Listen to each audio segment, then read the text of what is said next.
I don't know if that was 5 minutes, but we're going to get started. Just so we're on time. On time. All right. Welcome, everybody, to SEMPA. Let's round of applause for us. Thanks for joining us here. So I'm actually going to let Rod introduce our presenter for this month. So Rod has been one of our newest moderators and has been bringing some cool ideas and some other people into the fold that maybe we didn't really know about. So this is his first suggestion, and I've gotten to know Blake a little bit through communication, and I'm excited what he has to share. But I'm going to let Rob introduce, and per usual, we'll do an hour of class, and then we'll, depending on how many people show up for track feedback, we'll take a short little break. We do have till 9:30 tonight, so I did only give 8 slots confirmed for track feedback, and then we'll have some extras if we can get through them all. All right, so I'll give it to Rod. Thank you very much. This evening, I am very pleased to announce my excellent friend, Blake. Blake has been an important musical influence for me. He has been working on electronic music far more than I have for many more years. And when I sort of stumbled it into during COVID, he very quickly jumped in and said, yeah, this is, hey, start thinking about these things, start thinking about these things. I have grown, I have learned a tremendous amount from him, and I think it just made a lot of natural sense to be able to bring in someone who I consider to be my personal mentor, to be able to share some of his knowledge with us tonight. So, with that, Blake, thank you very much. His recording name is Modulo Mundi, which he may explain to you. It takes about 7 minutes to explain, so I don't know if he's going to do that or not. That's part of his presentation, but excellent. Thank you. Welcome, Blake. Awesome. Thank you. I just want to point out that Mindy actually asked Rod to do my introduction so that she wouldn't have to say Modulo Mundi out loud. Yeah. If none of you have ever heard of me, it's possible that none of you have ever heard of me. And the reason is because my social media plan is working really well, which is I hate social media. I absolutely abhor it, so I do no self-promotion whatsoever. So that's why you're going to be like, who is this guy? And you'll find nothing about me. Because I'm a bit of a hermit when it comes to that kind of thing. This is also, interestingly, the first time that I have talked to a group of people about the topic of music in about 35 years. Many of you are wondering if music existed 35 years ago. It did, but it's been a long time. My day job, I'm a interaction designer for software, but my background is that I did a formal course of study in music composition with a focus on electronic music many, many decades ago, right? Which is how I ended up coming and talking to you folks tonight. And because it's been so long since I've chatted with anybody who will tolerate a conversation about music technology or music in general, I'll share with you a little anecdote of when I was in school. One of the many jobs that I worked to put myself through school was in a computer lab. And most of the people who were in there were studying engineering, particularly electrical engineering. And I was sitting there with one of my coworkers who was forcing his way through some homework one night, and he was complaining about this. And he asked me, he's like, well, what did you do for this project? And I was like, I don't study electrical engineering. And he's like, well, what kind of engineering do you study? And I was like, I study music. And he just stared at me. And eventually he said, wow. I wish I'd studied one of those easy topics like music.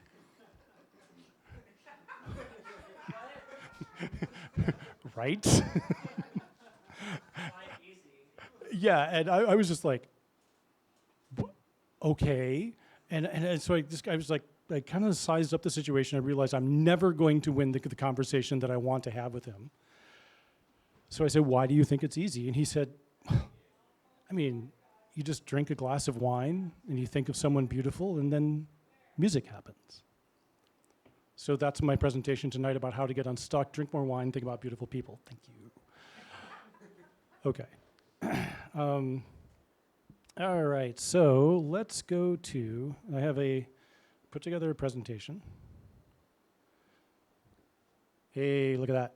All right, so the name of my presentation tonight is Better Unts and Wubkins, but I changed it to Unstucking Your Process because I figured if I made a joke like that, I would lose my audience immediately. So we're all going to pretend like I never said that. It's a map to get out of your favorite dead ends, right? Who here has ever been stuck, right? The guy who's like at his phone is like putting his hand up, and I'm like, you haven't gotten stuck? Like you're the guy. I've heard of you. Okay, you get stuck and you're just like, helpless, and what am I gonna do? Can I swear, by the way, on Twitch? Fuck yes. Okay, so, so it's what do you do? And what I have for you is a different presentation, I'm gonna gamble, than you've ever seen before. We're gonna talk about things in a different way that I think any of you have spoken about a bit. I promise that many of you are going to be able to come out of here and think about your music in a different way. Which is a pretty strong promise to make. Before I start making any more such wild ass claims. Are you one of our music producers? Are you just like you're the manager of the club? You count. So I'm a little bit curious because we have 2, 4, 6, 8. We have 8 people here tonight. I'm kind of curious about levels of experience and what your backgrounds are. First of all, who here has been making original music for more than 5 years? Cool. Okay, so around 5. All right. How about more than 10? Yeah, kind of. Okay, more than 10. More than 20. More than 20. Awesome. How many years experience? Actually, I probably wrote my first song more than 20 years ago, but I wouldn't say I've been making music the whole way long. Yeah, but you wrote a song more than 20. I wrote a song when I was like, I don't know, 12. Right. Okay. And you've been doing this for how long? 2000, so 26 years. 26 years in your late 90s. Okay, yeah, cool. Not very active. All right, so good. We have varying levels of experience, which is really fantastic. Okay, who here has taken a formal course of study, just one course, and not YouTube, but an actual curriculum, not working with a producer, but it's something with a curriculum at the end? Anyone? Okay, who here has done degree work towards music? Right on. Did you take music theory? Yes. You're going to be very amused by some of the stuff I'm going to talk about tonight. This is awesome. All right, cool. So let's get to about me. So I started my work in 1985. I am pushing 60 years old. I know I don't look it, but you get an old fogey to talk to you tonight. I actually, the first thing I worked with was a Roland Juno 106. I actually worked with the TB303 when they were like still being sold in music shops. And like most musicians at the time, I thought it was garbage. And like most musicians at the time, I was an idiot. But this is where I go back to. In 87, starting in 1987, I worked with a fellow by the name of Thomas McKenney, who is not nearly as well known now as he used to be. McKenney, at the time, was arguably the world's foremost expert on the Fairlight synthesizer. Who here knows the Fairlight? Right? Cool. I'm going to submit to you that it was probably the most expensive single synthesizer ever created. You could either buy that or a large house at the time. It was one of the most difficult devices ever to be created. And because of these two things, almost nobody could work with them. But the third characteristic it had is that it was fucking cool. It was the first really amazing sampling synthesizer that could start with a sample and create a thing called a sound. And that was amazing. And so like Brian Eno and the guy from Yes, I can't think of his name, these are all people who were famous because they had access to a Fairlight. And McKenney was probably the world's like leading expert in this thing. So he was well known, as why I went to study with him. In his early days, he went to school, or he did his doctorate at the Eastman School of Music in upstate New York.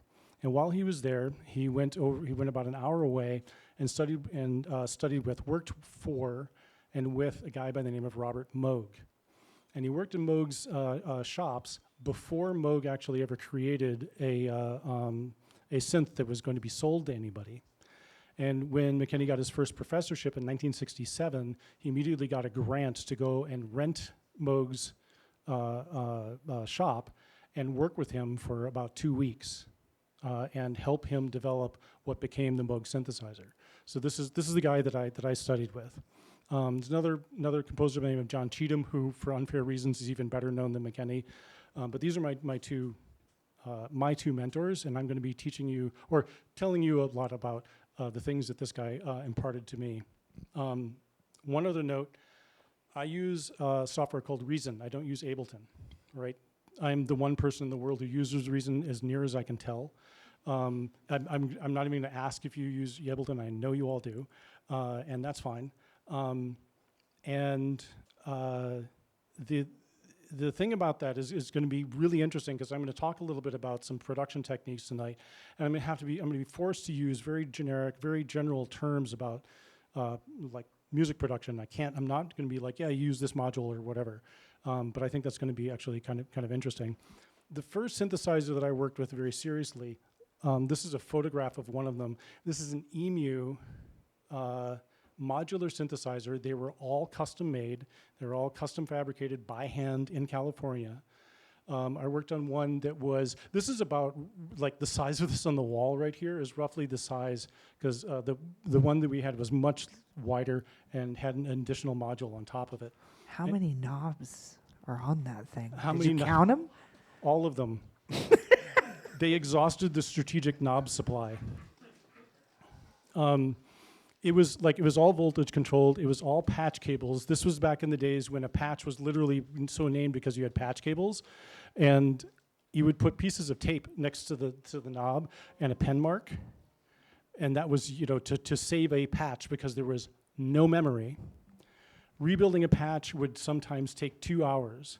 It would take about 30 minutes to unbuild the patch to be nice to the next person coming in. So when you reserve time in the studio, it was like 8-hour stretches, because it was like 3 hours of setup and then a certain amount of time to get work done and then tear down, after that.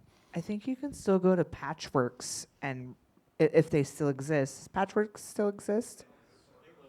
Okay. Because they used to have a board like this, right, where you could plug in your recorder and come and put your recorder in and then record some analog sounds like this. Yeah. Got it. Yeah, it was an incredible machine. It was absolutely fantastic. When I opened up Reason for the first time, one of Reason's shticks, their tagline for their software was, for a good long time, was software that's harder to use than hardware. All right, and it lives up to its name. And they have this shtick where if you hit the tab key, it turns the rack around, and you see all the cables, and they kind of flop around for a second, and you repatch everything on the backside of all the units. Now, for me, I'm just like, yes, everybody else in the world is going to hate this, but I think it's great. I also have a well-deserved blood hatred of patch cables that came from dealing with these things for the longest time. So this is where I'm coming from, right? So what we're going to talk about tonight, like I promised you a roadmap to get out of your favorite dead ends. So there are basically 3 things. A framework for understanding your music and others, right? This framework is called music theory. It is the topic that makes people's eyes bleed from boredom. It is tedious, it is awful, it is agony, right? However, it is also, very unfortunately, incredibly useful. And so we're gonna basically hit the top level of that thing, and you're gonna be able to walk out of here and have a little bit of a framework to understand, to think about your music in a more specific way. Craft and asking the right questions. That's the agenda, okay? Now, if this sounds like you're going to get, first of all, if I'm professorial, if I'm lecturing to you, if this is bugging you in any way, I welcome your negative feedback. This is my email address. Please complain bitterly and at length. Yes, and then I'll blame Rob. That's right. I'll forward it to him. Yeah. So I'd like to share an anecdote that Rod has already heard from McKinney. McKinney was an unfailingly kind person.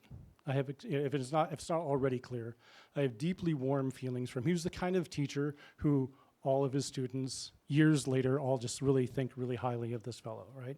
He was a thoughtful person. He was kind. He was really a great mentor. I saw him lose his temper 2, maybe 3 times in the many years that I knew him. And one of them was really notable. One of them became this core memory, you know, the kind of thing that you can recall with utter clarity. And this was in freshman music theory.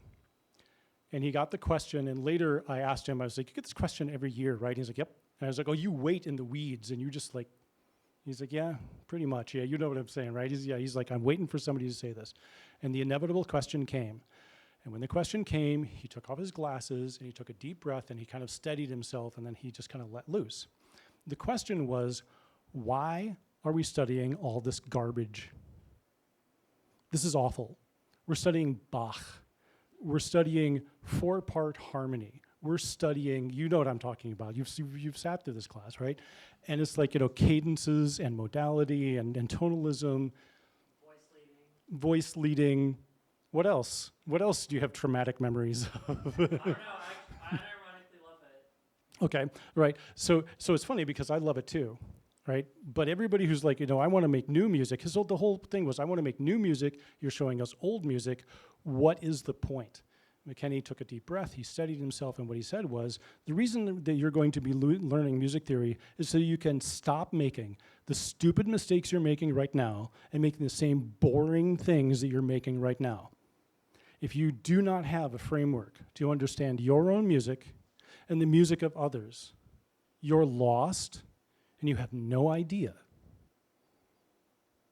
And it was just, you know, pin drop quiet, and everybody was like, oh my God. But it, like I said, core memory. And it kind of made sense, and it was like, but I just don't understand why we're doing this, blah, blah, blah, blah, blah. So this is another good way to lose the audience, is to tell everybody, you're lost, you have no idea what you're doing, and I know better, and blah, blah, blah, lecture, lecture, lecture. But here's the deal. Like everybody gets lost. Everybody's like gets stuck and wants to know how to think about it. So this is what we're gonna dig into. By the way, again, if there are any complaints, this is okay, good, great. So that's the anecdote number 1. Anecdote number 2. One of the things that McKinney talked about a great deal was craft. And he leaned on me about this for a long time until I finally got it. He said, craft is what you do when you don't want to write. Craft is the opposite of the golden moment, what he called the golden moment, which he held in utter contempt. The golden moment is that moment when inspiration arrives and you know what to do. The groove is there. The night is hot. It's fantastic. Yes, everything's going great. It's like, well, what do you do when everything's not going great? What do you do when you have a headache? What do you do when you have a deadline? Writers write, so how do you do that? And I was like, that's great for you to just say craft at me over and over again. He's like, if you don't think about how you write, and if you don't think about what goes well, and if you don't think about the boundaries of your own capabilities, you'll never go past them. You'll never find something new to do. And that is what craft is. Craft is the discipline of creating music, right? All right. So, by the way, I want to tie this back to the hilarious moment about the engineer who talked about drink a glass of wine and then music happens. That's what he was talking about, the golden moment. But musicians have a tendency to believe that themselves. They think, well, it's supposed to just arrive to me externally and come to me, when you have to be able to dig in and, right? Cool. So, great for all of that stuff. Let's talk about a model for music production disciplines. Okay? It is my model. It's not necessarily your model, but it's mine. These are the things that come into play when we're going to make a music from scratch, but you know, from start to finish. All of these things are going to come into play. So those of you who are holding up your phones, I have this amazing piece of technology. It's called a piece of paper, and you're all going to be getting one in a moment that has a bunch of this written down. So you'll get something to take home. So this is kind of my model for understanding what's happening here. So why is this, like, first of all, there are people who've been doing this for 20-some years. This isn't news to you, right? Nothing I'm saying is news. I'm guessing, right? Yeah. I mean, Okay, but I'm saying it differently, is what you're saying, right? Cool. Okay, fine. But here's the thing, is like, I believe that, first of all, these are all jobs that need to be done, and there are distinct skill sets that are necessary to do each of these things. I also believe, and this is where we start to get to the useful part of tonight, right, is that the problems that plague us tend to fall into these categories, I believe. Now, some of you might be looking at this and saying, I think those two things are the same, and there's this other one that you're not even thinking of. Cool. Have your own model. Don't necessarily use this model, but have a model. And know what those things are. I believe that problems tend to come in these categories. And if you look at this one, you're like, yeah, well, this is the one that I do really well, signal processing. I can signal process better than anybody else. You're going to try to solve every single problem on here with signal processing, is what you're going to tend to do. So the question is, can you kind of listen to your own stuff and think about it from the point of view of, I don't know, a person who does mastering? Do I have a mastering problem, or do I have an engineering problem? Do I actually have a signal processing problem, or have I created an engineering problem with my overzealous signal processing, right? Which, I mean, all of you know what that's like, or you're just like, I'm going to put another layer of delay on here. And then eventually you're just like, you know, the engineer part of you is just like, oh my God, somebody has to like shoot this person or I'm going to die, you know, whatever. Okay, so that brings us to our wonderful piece of paper. I'm going to hand this out. I have pens, because nobody carries a pen anymore. And it is, in fact, if you will, a worksheet. So I'm going to go off mic for a sec. And we're going to hand these out. I'm going to ask, this has each of these things on it. I'm going to talk through what they are just briefly, like why I think that these are ones that I hope you have those out.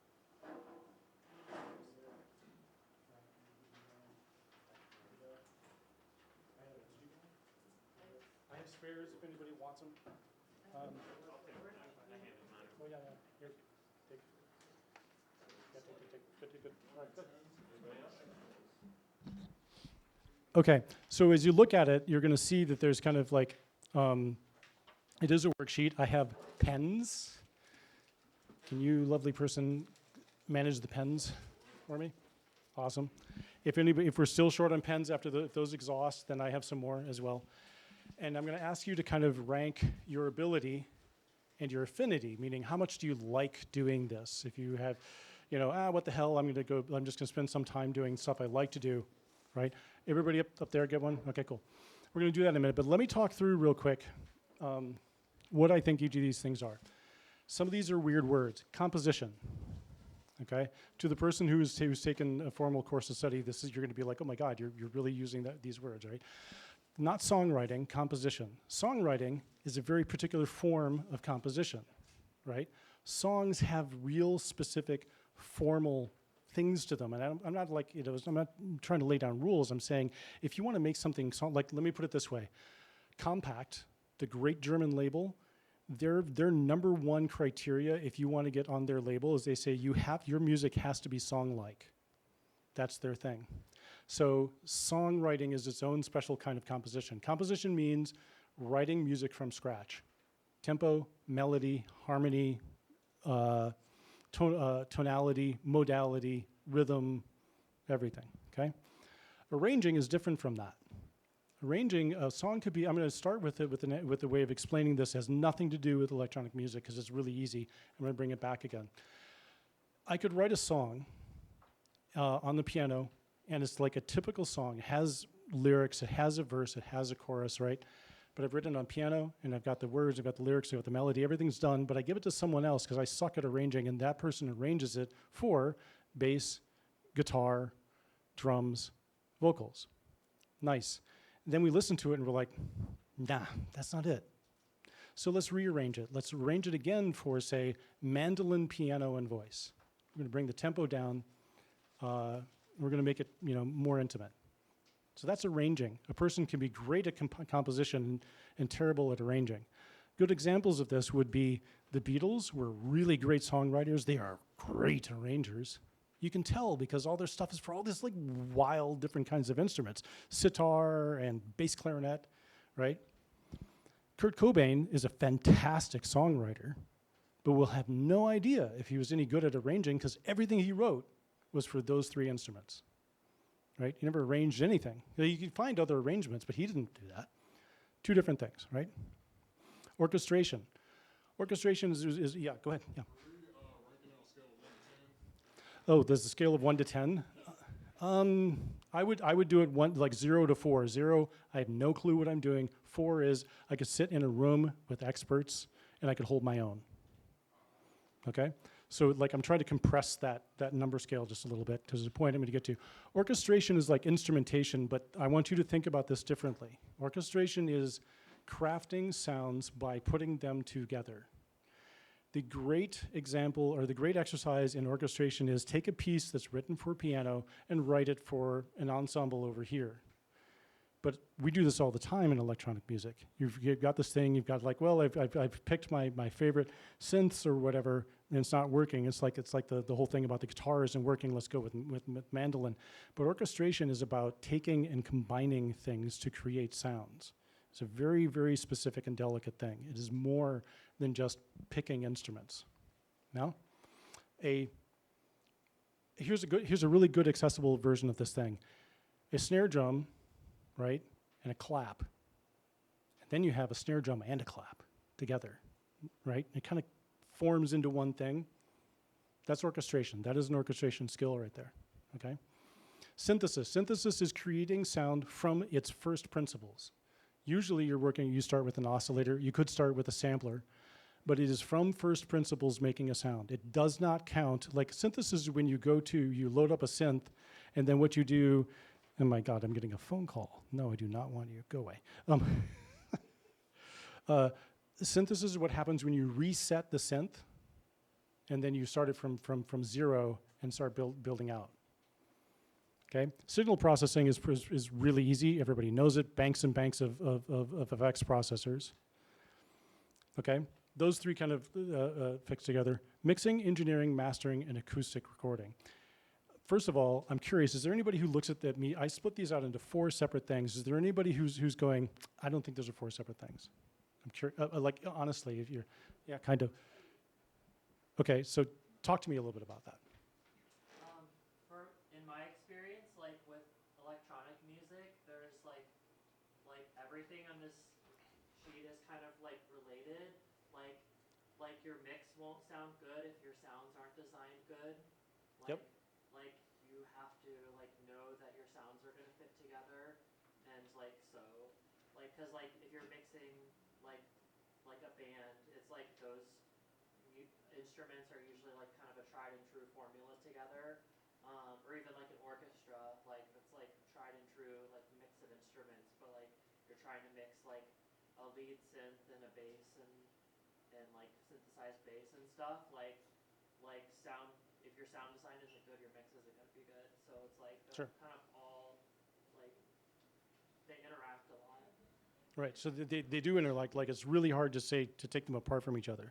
Yeah. What was your point? Yeah, I think pretty similar. I think, like things like synthesis and signal processing, like you're saying, like it's like you have your model, maybe come up with your own model. Like I guess, like I don't necessarily think of them as kind of different. I do agree that they're different, but like when I think of like I need a sound here, synthesis is a part of the way of getting it, but like I don't think of like, oh, I need to learn how to create really good bell sounds in order to get really good at synthesis. Right. Like that. Okay, so both of you made really excellent points. The first point was, look, all of these things are necessary and they're so interlocked. There's none of these things that really is truly a standalone thing, right? And the second point that was made is like, and it was one of my favorites to use, is that synthesis and signal processing. It's like, well, wait a minute, the synthesizer has a filter on it, and then I have my offboard signal processing filter. So what part is, where's filtering figure into this thing, right? And it's a good point, all right? This is a good point. My thing is I look at it, and I often look at my own music and I say, is this a synthesis problem or is it a signal processing problem? I've crafted the instrument, and the instrument is like this. Let me tell you, I recently did a weeks-long rebuild of a 303. It's fascinating. 303 is really simple. It is a saw wave, and it goes into a 24 dB low-pass filter, right, with resonance. There's a little bit more into it around like the way it does the sequencing with emphases on like accents and the length of the gate and so on and so forth. But that's basically it. That's it. And yet every single 303 that we've ever heard has got way more character to it, and that is the signal processing part of that thing. Believe me, there are like the one that I built has like 5 filters all built out, and I know which part of it is the instrument, and I know which part is the signal processing. That's my argument to that thing. Okay. I'm going to talk about mixing, engineering, and mastering, and acoustic recording very quickly. First one, acoustic recording is a black fucking art. It is like if you, I don't know who here has real experience doing acoustic recording. I figured that you would be right. It is so different. Yes, it is disturbingly different than any of the electric acoustic stuff that we do. Mixing is an art. Engineering is a craft. Engineering is the painful, detailed part of carving out space putting things in space, either spatially or from an EQ point of view. Mixing is very much like, I know how this is going to sound good. Right? It's not just level setting. It's like, this is what needs to come together to make things work well. Mastering is that end effect of getting it out the door and having it sound great. And the last thing is sequencing and performance engineering and live performance. These things are very, very, very undervalued as skills. Now here's my point. Why I would argue that all these things are very, very separate. Many of you, you're going to go through and you're going to rank your skill on these things. And when you rank yourself high, you can imagine that another artist says, listen, I need an engineer to step in and do this. I've got the mixing part, and I've got the mastering part, but the engineering part is killing me. And I'm betting that each of you could probably say, yeah, I know what you mean by that. I can anticipate what it is you're going to ask me to be doing and the kinds of problems that I'm going to do. And then, to your point, is you're going to say, by the way, it is not just like this isolated thing. I don't engineer in the night and give it back to you and then it's great. I'm going to be going to you and going, you got to start at your synthesis part is balls, right? And you have to fix that because I cannot engineer you out of the synthesis problem that you've created for yourself, right? So yes, of course they're going to be. But each of these things, and in particular, here's the thing that I'm getting at. I encourage each of you to listen to your own music and think about it from the point of view of, okay, I'm the engineer. What am I hearing? I'm the engineer and I'm looking at the rig and what am I seeing? Okay? Because you're going to realize, oh, this is totally an engineering problem, but it's coming from this thing over here. So I've ended up with an engineering problem, but I have a signal processing solution that I have to, this is how you get someplace, right? Now, right now, it sounds like what I'm talking about is troubleshooting the mix to get it to sound right, but remember, this is about getting out of your favorite dead ends. What do I mean by that? Actually, has everybody done the self-assessment? Is there anybody who has not done the self-assessment, taken the time? Could you break down sequencing right quick? Because that's the only thing I Sure. I'm going to talk about sequencing. If folks can finish it up, don't hand them in. Keep them to yourselves. I don't need them. Sequencing is about, I call it performance engineering, is getting into building grooves very carefully. It's like, here, this sample doesn't need to start on the beat. It needs to start just ahead of the beat because it has it's a vocal sample. And the vocal sample is of a person saying, now is the time. But that N has to start way ahead of the beat for it to land just right. So it's like very crafting that thing. Anything that you're doing that is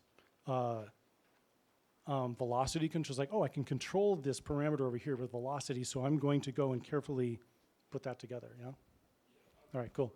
All right, so here's the thing. At this point, if it's 0 is ranked beginner, 4 is an expert, how many people have at least one 4? How many people have 2? How many have 3? 4? No, don't really care. How about 5? Just stick with me. 5? As in 5 out of 4? No, you have 5 4s on your sheet. Oh, no, I got 5. Okay, cool. There are 10 things on there. Well, actually, in terms, can we counting ability and affinity? No, just ability. Oh, I Yeah. have 0 4s in ability. 0 4s. Okay, so let's go through it again. And then, on ability, straight ability, who has at least 1 4? How many have 2? 4s in ability. 3? Cool. I would give myself 2.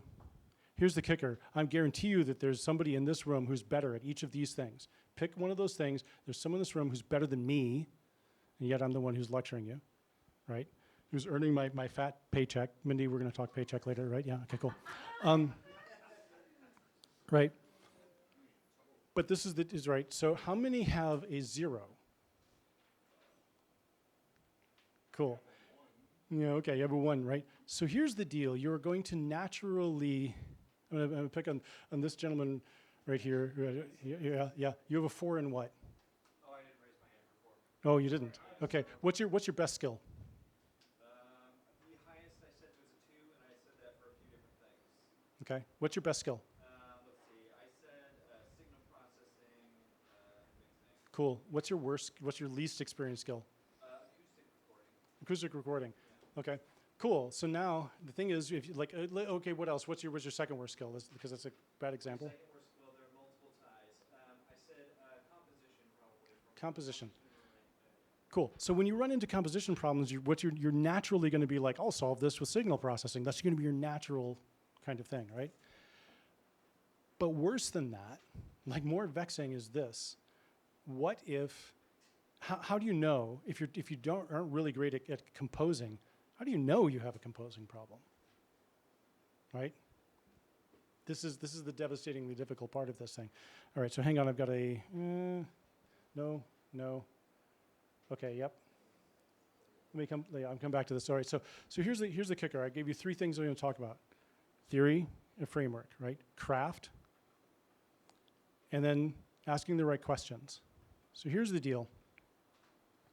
Having the right questions is always more important than having the right answers. Always. You can have all the right questions, and you will know you'll have a clear path to getting done what you want to get done. But you don't have any answers. You just have it right, but you know where you are. If you have all the right answers to the wrong questions, you're boned. You're never getting anywhere. Because why? Because you think that you're already at your destination because you have all the right answers, and you have no idea, right?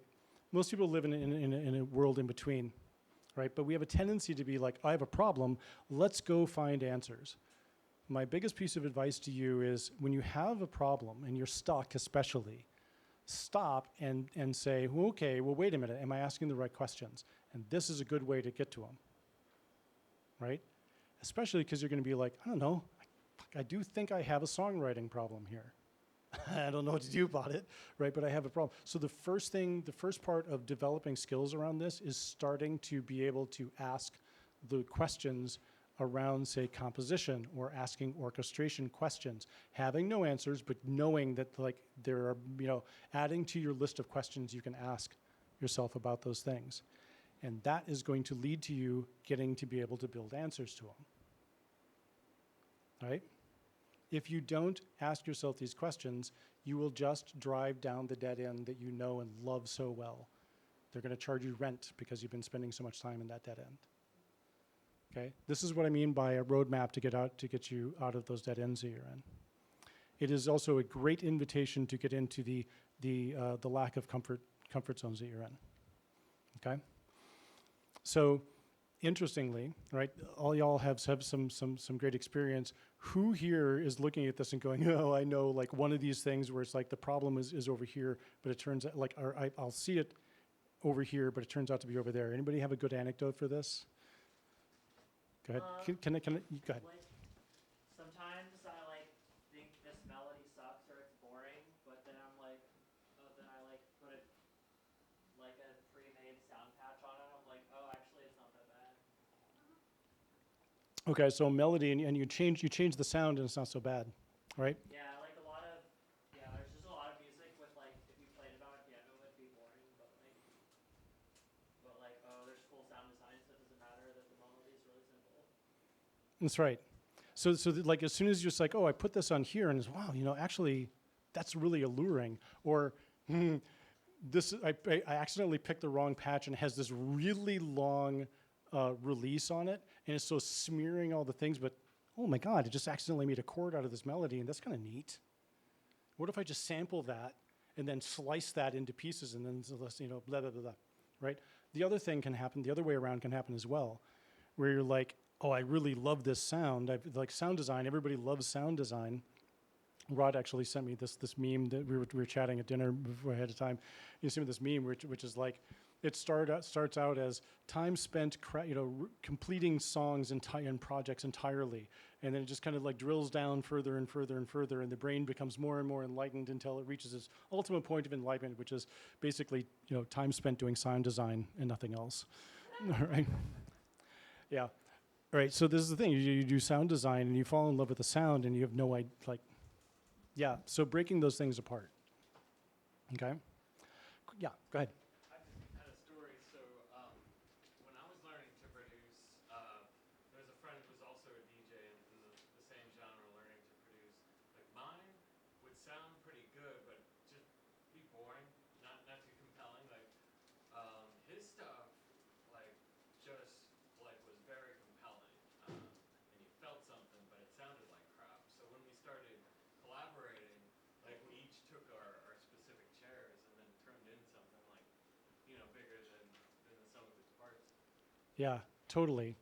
Let me tell you, so an interesting thing, what part of the reason that I started thinking about this particular way so early is that McKenney took me aside, good old Thomas McKenney took me aside, and he's like, look, there's certain things I can teach you, and I'm very, very good at them. And there are more things that are out there about that you need to be able to create music that I know nothing about. He's like, I specifically know nothing about recording. I really don't. Level sets, I don't know, make it loud enough to hear it on tape, right? But he's like, but my music suffers because of that, but I know nothing about that stuff. I know tons about, he's like, I know more about signal processing than probably, there are maybe 10 people in the world who know more about that than I do. But I can't tell you anything about recording engineering. So and of course, I was his student. Rod, you started working on music when? I started piano lessons when I was 5 No, you started this current iteration of you started 5 years ago, right? Yeah, roughly 5 years during COVID. Yeah, okay. Rod has made progressed to a point where I listen to his stuff, I'm like, man, this is really well put together in 5 years. Do you know how it took me about 20 fucking years to get decent at engineering and mixing and mastering? Engineering and mastering. What's that? Maybe you should use Ableton.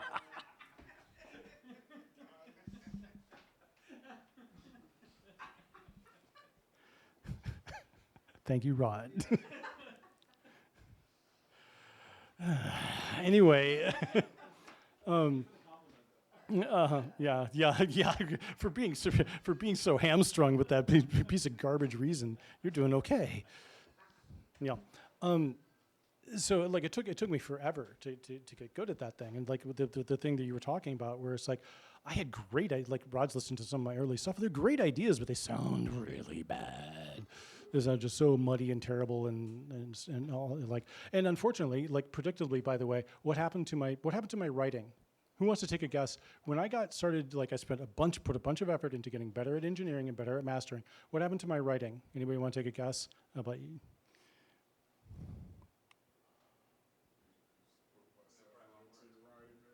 What's that? I put less effort into my recording, very right. But what happened? I was really good at it, but what happened to it? It got worse. It got really simple. It got boring. What you were saying, right? As I got good at making the engineering, it sounds great, but not a lot happening here, right?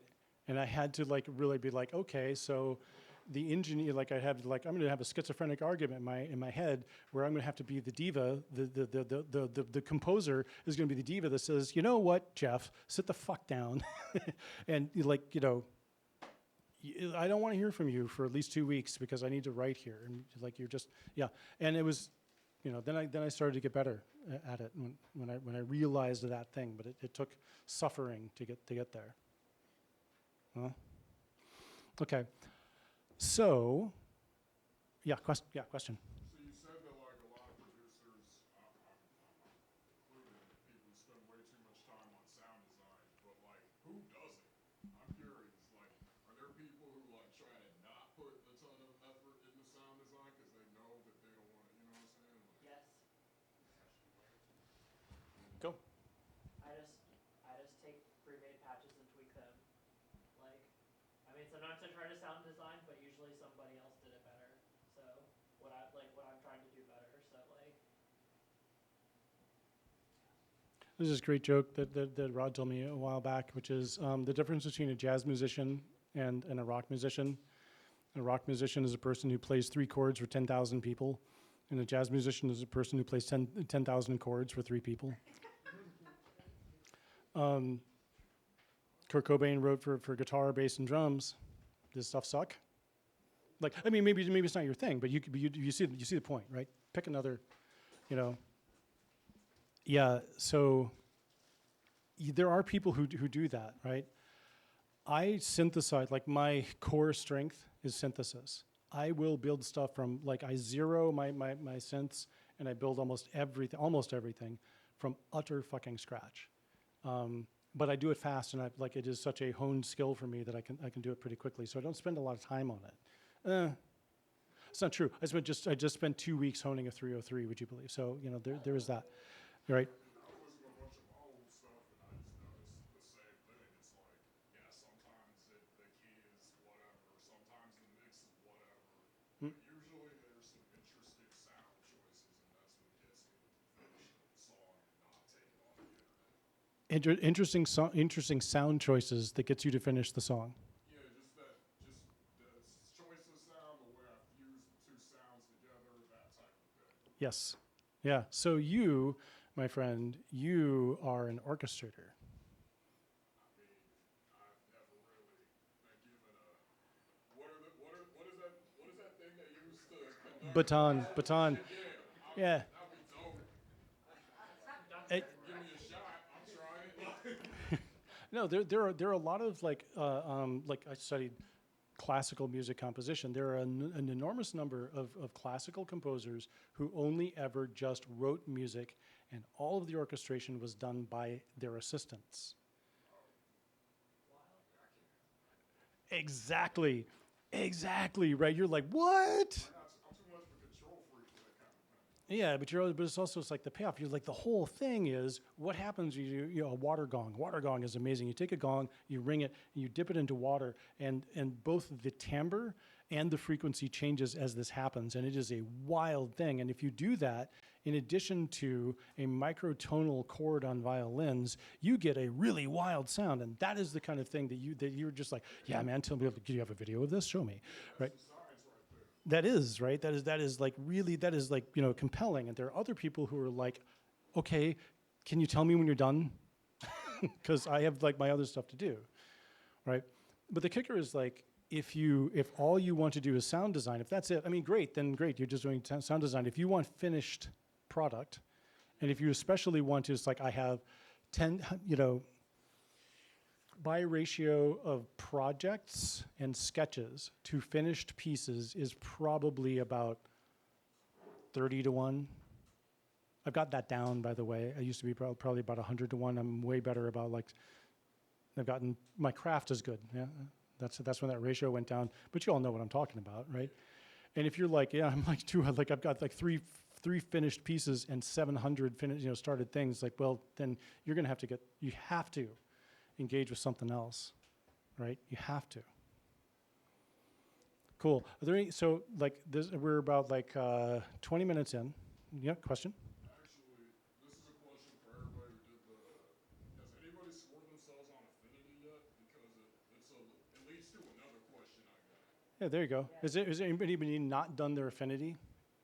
Cool. Go ahead. Is there like anyone who has a gap between their ability and their affinity with like any particular thing? Because I think a problem I'm seeing internally is that I kind of don't.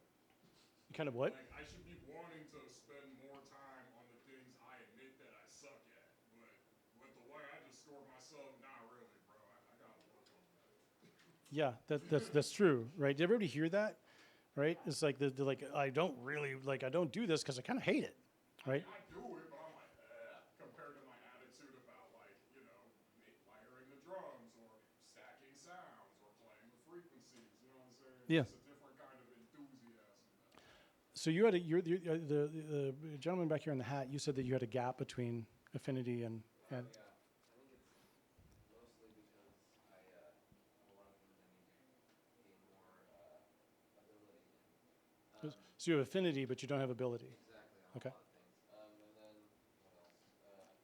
Then I think there's definitely, probably in general, a correlation between your ability and your affinity, but not always. Yeah.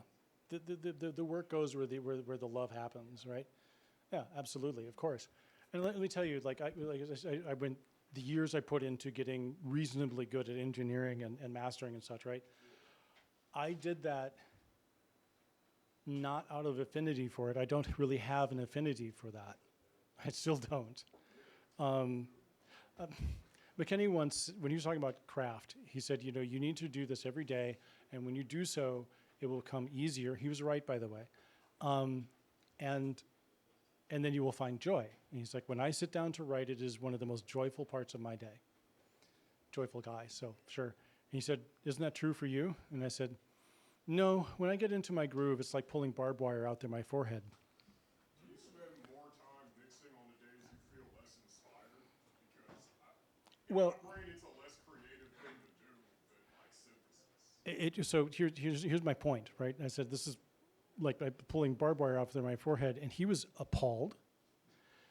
And he said, look, I have to ask you, why would you choose this as your career if that's what it's like? And I said, well, there's a lot of barbed wire. It's got to come out. So this is my thing is like, I got to the point where I was like, you know what's preventing my ideas from getting anywhere is that I either have to find someone to do my engineering for me or I have to do it myself, and those are the only two possible solutions. Or I give up. I need to stop doing this and I have to just say, you know, put the barbed wire out in the shed somewhere. It's not coming out anymore. I have to do it.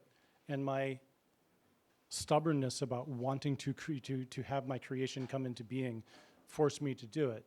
And then, you know, it became then I have to be, I can't just sit here and hate on it. I have to like learn it as a craft. It has to be a thing that I do that is a skill, not a talent, a skill. It's an acquired skill. And once acquired, not nearly as odious is what it comes down to. So you are either going to, as this gentleman said, you're either going to find someone to collaborate with who's like, I love engineering, oh my gosh, or you're going to learn it yourself, or you're going to stop. And that last one is not a great one. I think there's now another option where AI can take care of one of those. I'm not saying it's a good thing, but people are gonna do it. Like, there are those like one-button mastering plugins. No, I listen to that shit and I'm like, no way, I can do better. And then I'm sorry, That's still a it's really not hard to collaboration. do better than the AI. Well, the problem is not us thinking that AI can do better. It's the people who listen to music thinking AI can do just as good, or the people who run the platforms. So it's tough. I mean, I can say I hate Very it, brave. but it's more fun to do it than to learn. You know what I'm saying? Like, So, I said that working with AI is still a collaboration. okay. So I have 2 points of view on my own personal point of view on this. I'm the one at the microphone, so haha. My own personal point of view is one of conflict, but I have a very strong opinion about this. The first one is, yeah, well, we use algorithmic stuff all the damn time. Rod over here is like, well, you know, use Ableton and it'll just work. And this was kind of true. It's kind of true, right? I'm using software to do it. I've got to, you know, I'm not hand compressing my tracks. I'm giving it to a compressor and saying, please make this sound better. And I'm giving it, you know, adjusting the makeup gain or whatever else, but, right? So there's that. And so AI is just another tool, right? My other side of this thing is this. I got to tell you, to my knowledge, this has never happened, but eventually it's going to happen. I'm going to find out that one of my friends used an AI mechanism to send me a personal message, and it is going to strain the edges of my friendship with that person. As in, like, don't you ever do that again. Like, I don't care if you're just saying that you're going to be a little bit late for dinner. If you can't take the time to tell me what's going, like, I don't give a shit. You farm this out to an assistant? No. Okay. There's this great film about a a counterfeiter by the name of Beltracchi, an amazing painting counterfeiter. He counterfeited paintings. He's really good. It is a cool documentary, by the way. Beltracchi. Yeah, it's an Italian name. It is, but he's a German. He's a German man, and he got really good at counterfeiting paintings. And of course, he started by counterfeiting existing paintings, but it's really hard to sell the Mona Lisa when it's, obviously in the Louvre. So he started counterfeiting paintings that, clearly could be from Picasso. As a matter of fact, he got so good at it that experts in Picasso would say, this is an undiscovered Picasso, right? And at the beginning of the film, he says quite arrogantly, the interviewer is asking him, it's like, well, can you do a Da Vinci? And he's like, yeah, that's easy. He's like, okay, well, what about a Monet? And he's like, yeah, that's easy. And what about Paul Klee? He's like, yeah, that's easy. Everything is easy to him, and they're like, okay, why don't you just go ahead and show us a thing? He's like, sure, pick an artist. And they pick, I can't remember who it is, they pick some artist, and he's like, all right. And he goes and he makes a painting by this artist. By the way, he served time in prison, he got caught, and so he can't, he's now doing interviews, he's out of prison. But he goes and he grabs a canvas, and he just grabs these weird materials, pieces of wood and metal and whatever, and in 20 minutes, he finishes this painting, and they're like, this expert is like, nobody could figure out how he was making these textures with oil paint, and it turned out that he was taking planks of wood and just like doing this down and they're just like, yep, that's it. That's clearly, and this guy figured it out. He's amazing, amazing counterfeiter. So it leads to, this uncomfortable question. They go to art dealers who are selling, this painting for $1.7 million, and this one for $17 million, and this one for $323,000 or whatever, right? And they're like, why does it matter? And they keep saying, well, he's lying. And they're like, yeah, but aside from some rich asshole getting, screwed, which we all like to see, why does it matter? And nobody can come up with a good answer until the very end of the film. And there's this person who works at a gallery, and she's like, yeah, this is terrible. It's absolutely awful. And they're like, why? And she's like, that is a stupid question. What is wrong with you? Right? And they're like, well, nobody else can answer it. And she's like, it's because nobody else can answer it doesn't mean it's a stupid question. What is wrong with you? And she's like, they're like, well, what's your answer? And she's like, all right, come with me.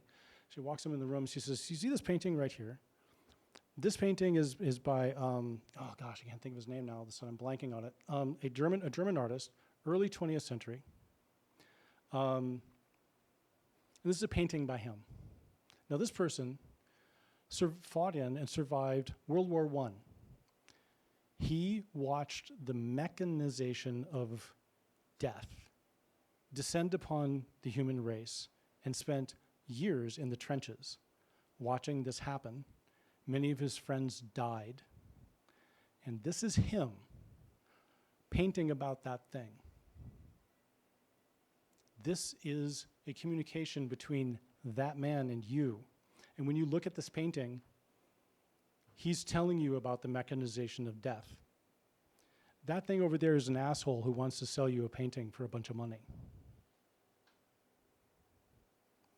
This is my commentary on AI. I care about because you have a story behind you. Now, most of us are making like bomb-ass tracks that go on for the dance floor, but still and yet, I give a shit about that thing. I love the fact that somebody made this thing and made me shake my booty. That is fan-fucking-tastic. I do not care that some machine spat something out that has some nice ounce to it or is nicely leveled or anything else like that. I really care about the fact deeply. I didn't care about this until AI came around, but now I care. I'm like, oh yeah, that makes a lot of sense, man. I want a groove. I want a thing. I want something that has meaning. Yeah. So for our last remix contest, I was actually asked if anyone made their track with AI. Yeah. And I could not. I was like, I really hope not. I know all these people, and I've heard them make music, so I don't think so. But I actually couldn't answer the question, because how am I supposed to actually know that? We could go on a whole AI conversation. We don't actually have to answer that. yeah. I'm just saying, like, it's already been presented to me as the host, right? Of like, John Lee asked, he was like, "Hey, did any of these get made with AI?" And I was like, I certainly hope not. Mainly because I knew everyone that entered, and I don't think so. But Yep. I honestly couldn't answer. So I'm like, how do you even tell? I don't know. Go ahead. To add to your point, actually, I mean, I've watched hundreds of thousands of hours of people literally figuring out what that person was going through or why they made X or Y song. Yep. If it's an AI generated song, what's the point of that kind of approach? Like media criticism or the historical context of things that led to that shit don't matter if it's AI generated in theory. It's like I'm bored. It's boring is the answer, right? I've had people say, like, well, it's art, and I'm like, you know what? Let me just entertain for a moment that it is art. Welcome to the withering art critique. Your art sucks, But here's I think really my real counter argument to that thing, and it has to do with the topic tonight. And this young lady, I'm certain, is going to agree with this, which is that if you're like, look, I'm really great at 4 of these, I'm pretty good at 4 of these things, I'm acceptably good at 2 of them, and the rest of them I got nothing, so I'm just gonna hand that off to AI. It's like, I don't think you're gonna ever actually be really good at those those first 4 unless you understand what the fuck is going on over here. You really won't be. You're never gonna be great at synthesis if you do not understand engineering and mastering, right? If you just constantly make a whole bunch of things with big fat low ends, and you never learn ducking and compression, you're just gonna and it's like, you give it to a mechanism to quote solve that. You have some right answers and wrong questions, is I think what I would say there. You want to make cool shit. Whatever your intent is that you want to achieve, this is the craft. This is everything that's in it. You either got to learn how to collaborate really well with people who are good at that and are going to like feed back into you, or you're going to do it yourself. One of those 2 things. But most importantly, here it is. Let me come back to how to get unstuck, right? Because we've gone off into like soapbox land. I want to come back to this thing. This is the really important thing. It's like part of the reason that you're going to be a better engineer if you understand synthesis and vice versa is because you're going to be able to be like, I am jammed because of this kind of problem over here. And maybe the solution isn't in the same place. Maybe I can write around that thing. Maybe I can make certain that my bass line and my kick drum are just never actually co-occurring by changing the structure of the whole track. And I've written around my particular engineering problem. It's true, but you should know you're doing that. Make that choice. Choose to do it. Cool. All right. So who here, and here's the interesting thing, who here ranks composition as their best strength? Writing original stuff. No surprise. Okay, you 2 right there. All right. The next section for you might feel a little bit boring, but I might actually lean on the 2 of you for some suggestions. Because now what I'm going to do is I'm going to talk a little bit around some specific kind of composition. I'm going to talk about some composition and some orchestration things. Okay, that will help leverage you out of particular problems. Okay, and I'm going to skip this slide because it need to be there. So, composition tricks for getting unstuck. So the first thing is structure. Okay. If any of you are like your thing is bomb ass house tracks, then your structure is pretty much baked because there is only one structure. Right? There is 30 to 60 seconds of intro, there's main body, there's breakdown, there's bass drop, there's main body, there's breakdown, there's bass drop, there's main body, there's 30 to 60 seconds of outro, and you're done. And that is the only structure that has ever existed for house tracks. Anybody want to argue that? No. Okay. So like thinking about the structure of these things, like, and we can sit here and go, but house tracks are pretty cool. So it's kind of like, look, you're just stuck. Like that is the thing. And so the good news is that's automated. The bad news is you've got to find your creativity elsewhere. Okay. But if you're not trying to make a bomb ass house track, if you're trying to do something, you were talking about how it's like, yeah, this this engineer was really great, but it's just not very interesting, right? The engineering's good, but it's just not interesting.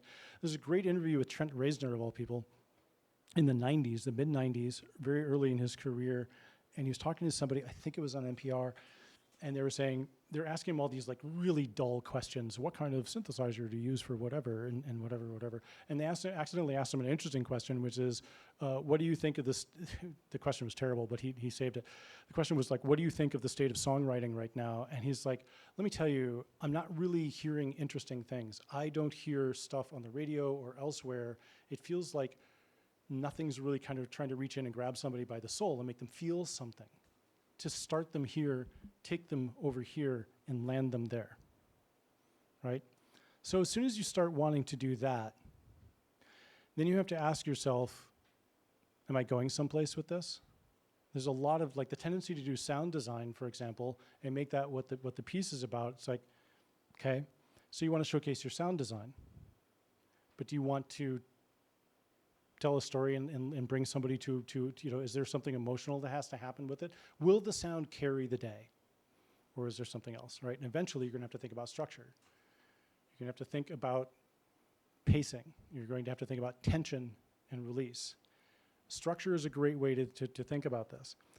For me, if I want to get my head into that game, I will go and I will think about non-EDM stuff that I think is really great. Pink Floyd is amazing, right? Their songwriting is weird. I don't think they've ever written a tight song ever, but everything, like a bunch of their other stuff is really fantastic. So what are they doing? How is it structured? How are their albums structured? I can't think of her name now. There's a great indie artist who made an album called Exile in Guyville. Anybody can fill in the name? Liz Phair. Liz Phair's initial album was called Exile in Guyville. She named it that because she just took the entire structure of a Rolling Stones album and was like, this is great. And it was like, I'm just going to build something on that structure and follow it. And it was like, oh, wow, I just made a great album. It's really fantastic. Well-paced, nailed it, right? So I think about that a lot. And I come back and I look at my track and I'm like, okay, here's what these people were doing. This is what they did. I need to, the second point, if you want something to be interesting, you have to take it away. I'm gonna pick on Rod. This is one that Rod hears a lot from me, because he'll like sketch something and he'll like set something up and let it run and then automate some parameters over this and just let it run for 3 minutes continuously and be like, yeah, I got this really great thing. And I'm gonna be like, this has to go away though, right? If you don't take it away, right? Cheap trick to make house music interesting. Cut the last 4 beats out of the kick drum, out of a phrase, and then bring it back in. Oh, there you go. I just refreshed. Right now, I can hear the kick drum again because oh, thank God the kick drum is back. Love that kick drum. Can't love it if it doesn't fuck off for a while, right? That is a good way to get into thinking about structure. Take things away, make a person wonder where they are, right? Classic song structure. Verse, chorus, bridge, verse, chorus. The bridge, anybody not know what a bridge is? Be honest. Cool. The bridge is the thing that makes it happen. The bridge is the thing that's, in classic composition, they call this the transition, right? The development, but you have this transition. We don't know where we are. We don't know what key we're in. It feels weird. It's kind of wild, kind of iffy, and then certainty arrives. That's structure, right? So think about that one thing. If I introduce uncertainty in this and then bring certainty back in, is that going to actually move me where it is that I want to go? Think about structure. Rhythmic mores. Anybody know what I mean by that? Anybody listen to Steve Reich? You know what I mean. Fuck off, you cheat. Rhythmic mores, 2 against 3, right? So.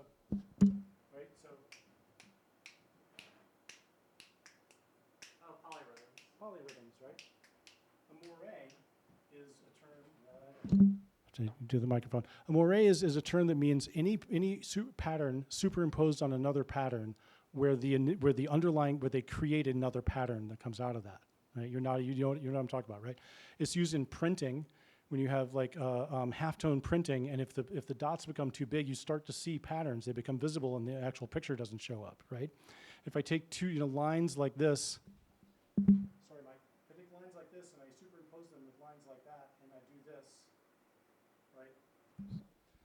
If you listen to Steve Reich, this is what he does. He like sets up a pattern, sets up another pattern, and then shifts them over each other.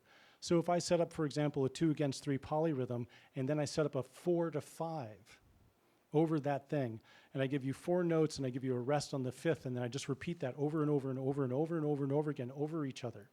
And I've done nothing else besides just those rhythms. It gets interesting. You can take this, and I'm going to like give you a little demo of what this is. But I swear to God, if you use that one thing, one stupid trick, I can't believe it. One dumb trick. This one thing will actually just bring interest into your groove, right? It is a great way. And what will often happen for me when I do this, or I'm like, I'm in a rut, I'll force something into that thing, and it sucks. But as soon as I do that, I'm like, oh, wait a minute. Here in bar 3, there's a really fun little groove thing. I'm going to isolate that. I'm going to cut it out. I'm going to rewrite it and just borrow that as my groove. And oh my God, I've suddenly got my next groove piece that I can step into, right? It is a cheap, easy way to do it. Okay, half-tempo percussion. So a thing that I will often do is time stretch my MIDI over 2, sometimes 3 bars. What was a 1-bar thing, I'll make it like 2 bars, or I'll make it 3 bars. And what that does is you end up with this kind of wild thing that's going on when the rest of the tempo is doing this, right? And you get this really interesting kind of like, oh, it's a groove that comes out of that. And now my repetition is 2 bars instead of just 1. And then if I like stretch it across 4 and cut some of these things out of there, and suddenly I've got a brand new thing, right? By the way, you can do this set up the 1-bar thing and then spread it over time and start doing this, and it's just interesting. And people are like, "This is really groovy." Can't tell why, but neat, right? Cheap and easy things to do there. Bitonality, pop quiz. I zoned out for a second. Okay, bitonality. Okay. Oh, like 2 keys at the same time? Yeah, exactly right. Right. Yeah, so fun thing, oh man, I knew I should have, maybe I'll cue this up and I'll listen to it. There was this great remix of Nouvelle Vague's This Is Not a Love Song. And it was remixed by 3 Corporation. And what they did is they kept the vocals in exactly the same key, and they shifted everything else down by 1/3. And suddenly she's singing in one key and the rest of the music is in another, and it is eerie and wild. Right? Yeah. So yeah, you can do fun stuff like that where you just you know what? I'm just take this chord over here and I'm just going to put it in. It was in D major. I'm going to shift it down to B minor and just start doing that, and you just get like, what? This is weird just happened there, right?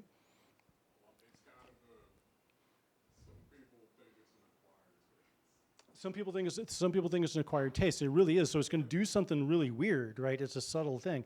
Another fun thing, by the way, is modal mixers, where you use both major and minor at the same time, right? put a minor chord up over like an obviously major thing that's happening, especially in your bass lines. Yeah, I love doing that. Yeah, it is a fun technique to do.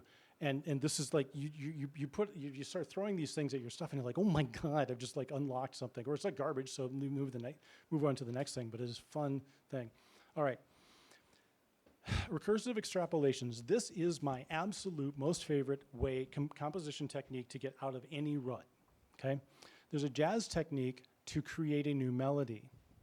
That technique would be to listen to a recording of a really great jazz melody or solo, right? And then play against that, like harmonize with it, and record yourself while you do it. You've got the original melody in your phones, and you're playing, right? You're harmonizing against it. Cool. Now what you're going to do is you're going to toss the original thing, and you're going to listen to the harmonization. It is going to sound like garbage, because it's just the harmonization against a real melody. But what you do is you harmonize against that. And then you toss that, and you do it again. And you do it again, and you do it again, and eventually you end up with something really interesting. One of my nicknames for this is ripping something off without ripping it off. Okay? So how I use this in electronic music is I will sit and like there's this groove that I fucking love. It's like really great, man. It is fantastic, and I'll be like, cool. What if I were sitting in and I were like wanted to add a percussion line to that thing, and I'd be like, oh, I'd add a little hop right there, right, right, whatever it's going to be, and then I'd probably do this and do that, and I'm like, okay, so let me just I guess start with that. Right? So what else would I do against that? And like listening back and like construct something that's completely a ripoff of pick your favorite thing. Guy J had this really great bass thing that he was doing and the stab that came with it. And then I like start saying, okay, well, what if I built this on top of that thing, take away everything Guy J was doing and then build my own stuff and bang, right? It is really interesting and incredibly effective. It is a great way to either generate something completely new or to say, oh my God, this is the obvious B section. I didn't realize I needed a B section, but I got one, and it's great. This is one of my favorite ever things to do. It is fantastic. Like I just listen to new music and be like, yeah, that's great, but here's what I would do with it, right? Okay. If you want your oons to be more song-like, use a melody. Do not be afraid of melodies. Keep them extremely simple, but only do it if you want it to be more song-like. Right? Don't be afraid to try it. My favorite technique is I have some really fantastic, beautiful modeling and emulation of antique electric pianos, Rhodes, pianettes, things like that.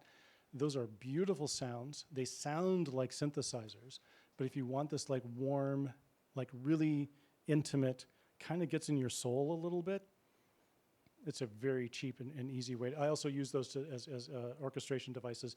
Double that behind a synth, and you've got some neat stuff going on there.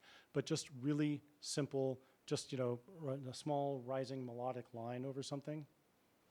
It is again. It is like you can just you add it to it, and you're like, I don't like this melody. I think it is garbage. It is completely doesn't belong here. But as soon as I put it there, I realized, oh my God, there's all this crowding that's happening over here, and you've got yourself out.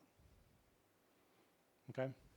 And the last thing is, don't be afraid of harmony. A lot of people who, like in EDM, they just, right, it's all mono, none of it is poly, right?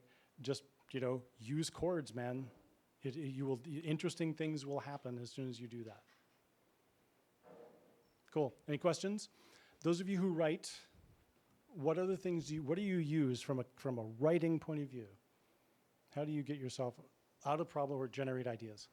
I mean, part of it's what you said at the beginning. Like a lot of this music, whether it's drum and bass or techno, has that same familiar pattern to it. You got your lead in, your build up, your main energy section breakdown, and then repeat it out from there. But sometimes if I know it's going to be a longer, more complex song, I'll sketch it out on paper and say, okay, we're going to have a key moment here, we're going to have this there. So I'll use some visual sketching for it. But a lot of it feels easy to me just because you said there is that inborn structure with a lot of this type of music you're making. Yeah. Mindy. So I'm admittedly not very good at melody. My sister and my mom know how to play piano, but I do not. So over time, what I've done to just get more comfortable with melody is I may go find a sample of something on Spice, something related to that, and then I would extract the MIDI notes and then put a patch on it. So it's like I find something that sounds intriguing to what I'm making, because it's easy to loop it and see it and figure out if I want it. But I may not like that exact sound. Also, I want to be able to manipulate it and change the notes and move it around. So that's usually how I get past my melody issues. Farm it out to a sample. Yeah, but I extract the harmony or melody and get the MIDI notes and put a different patch on it. Yeah. I think everyone in this room should learn what modes are if you don't know already, and then find your favorite melodies and figure out if there's like a common mode that they're in and use that. Because like a lot of people I talk to don't know like what like Mixolydian or Dorian or Phrygian is, and there's like a ton of popular music in it. So like figure out which one's your favorite. Like I don't know. I guess I don't know how easy people like learn music by ear, but like I don't know. Just listen to some of your favorite melodies. Figure out